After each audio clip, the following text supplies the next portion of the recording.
from fake vaccines to stolen stimulus checks, COVID-19 has been a boon for scammers around the globe. Now, folks who are trying to make a quick buck are selling fake vaccination record cards.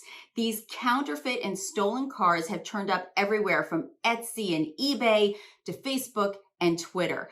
The demand is going up for these cards because now places like airlines and large venues are requiring people to show that they've been vaccinated before allowing them to fly or attend large events. Now, one Etsy retailer says she's been selling these cards for $20 a pop, and she said she's doing it to, quote, help people avoid a tyrannical government.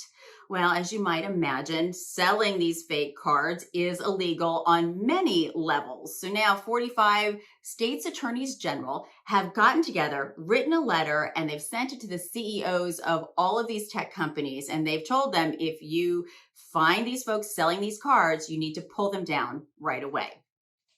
Are you thinking about abandoning your marijuana testing program because recreational use of the drug is now legal in your state? Well, you may change your mind after hearing about a new study out of Canada. Researchers looked at how many people were using the drug while on duty, while during their workday. And they defined workday as 2 hours before your shift starts, anytime during that shift, and then anytime during a break. They found that 1 in 12 admitted to smoking pot during those hours. And it was on all levels, from unskilled laborers to supervisors and even folks in safety sensitive positions.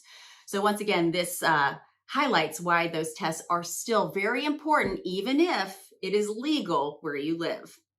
So Florida Governor Ron DeSantis has decided he wants to make it very clear that if you're going to come to a state looking for work, you need to make sure you're doing it legally.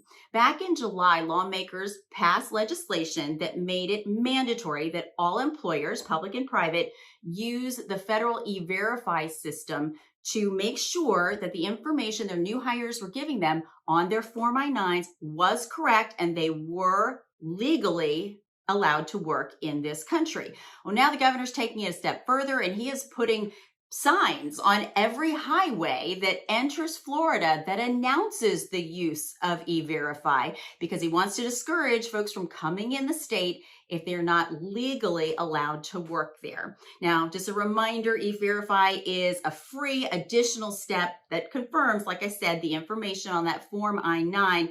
It's kind of a safety net for employers. It's not mandatory everywhere, but it is a safety net because the government does require that you make sure the people you hire are legally allowed to work in the U.S. So if you'd like some more information on I-9, E-Verify, background screening, or drug testing, be sure to check out ebiinc.com. We'll see you back here next week. Have a great weekend.